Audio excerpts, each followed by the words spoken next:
So this kid, he really wants to eat people. Literally.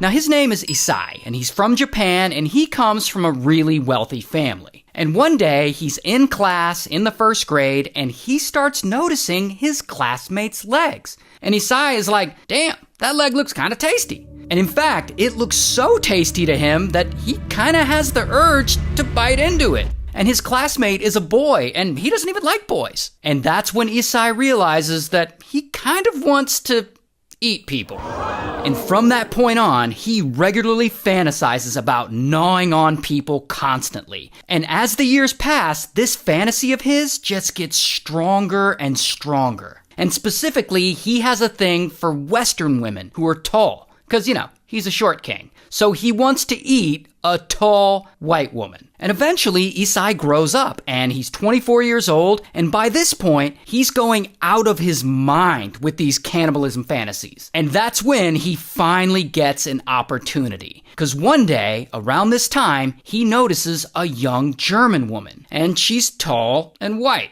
So Isai, he low-key starts to follow her around, even following her to her home. And in doing that, he notices that when the weather is warm, she leaves her bedroom window open at night. So then one night, he decides he's gonna go for it. He's gonna sneak into her apartment, cut off a piece of her, and he's gonna eat it. So he goes to her apartment, and he climbs in and he creeps through her window while she's there in her bed sleeping. So now he's in her apartment, and unfortunately for him, she hears him, and suddenly, bam, she wakes up, and she starts screaming, and she freaks out, and she pushes him down to the ground because, he's not very big, so she overpowers him. And Isai panics, and he's like, oh shit, and he runs away. But unfortunately for him, she calls police, and police catch up to him, and bam, they arrest him. And they have no idea that he was trying to eat this woman, so they just end up charging him with SA.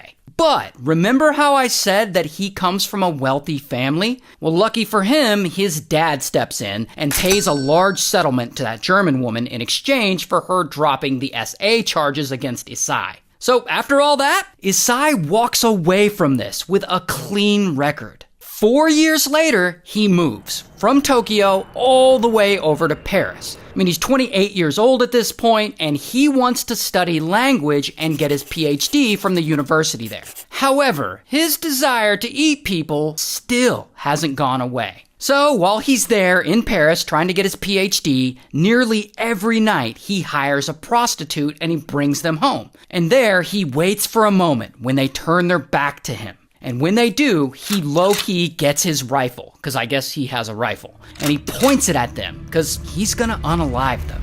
But, lucky for the prostitutes, Isai can't ever bring himself to pull the trigger. He just doesn't have the nerve. He's scared about what will happen to him if he finally does it. And so he goes through this routine night after night. He brings a hooker back to his place, points his rifle at them when they aren't looking, and every time he fails to follow through.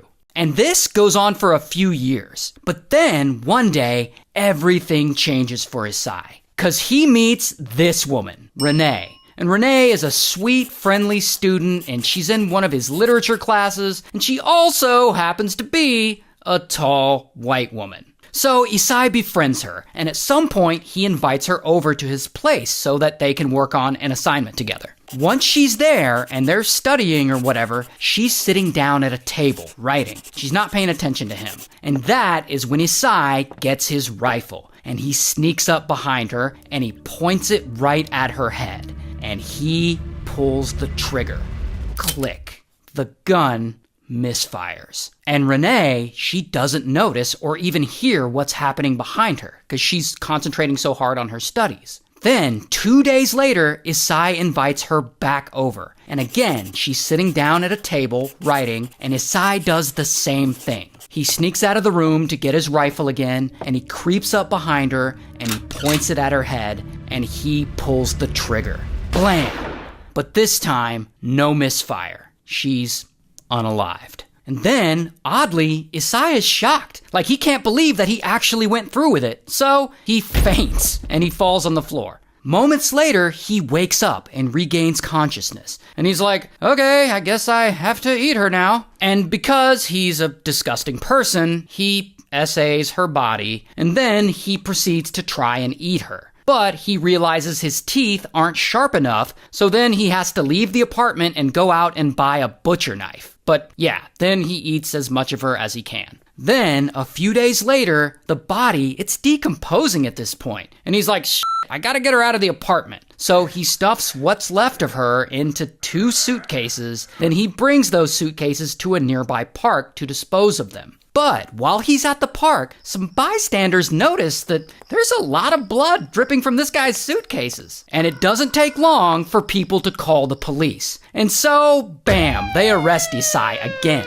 And here's a photo of him being escorted by French police. And here is another one. And Isai admits to unaliving Renee, and they throw him in jail, but it's not over. Because Isai is about to get kind of famous from all this. So he sits in jail for about 2 years waiting on his trial. Meanwhile, his rich dad pays for good legal defense, like the most expensive lawyer they could find. And ultimately, the judge finds Isai legally insane and unfit to stand trial. So they end up dropping the charges and they send him to a psychiatric facility. And eventually, he's deported and transferred to another psych facility in Tokyo, Japan.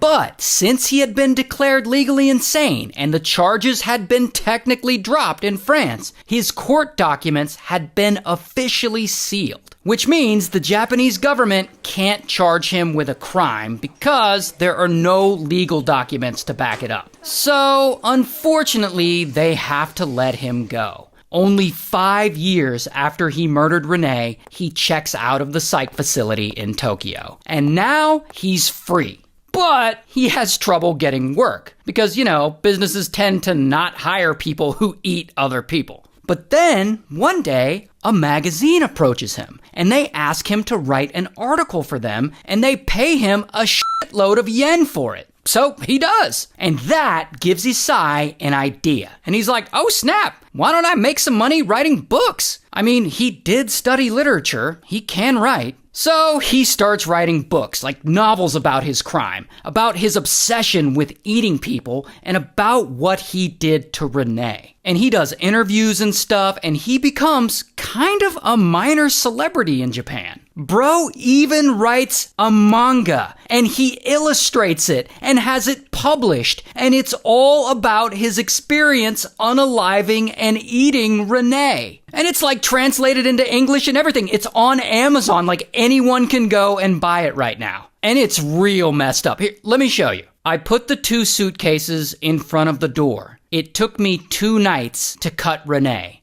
In one suitcase, there was the head, arms, and legs. In the other, the torso. Why does this exist? What the fuck, Japan? Anyway, after this, Isai doesn't eat anyone else, as far as we know. And he eventually dies from pneumonia at 73 years old. And here's a picture of him in real life.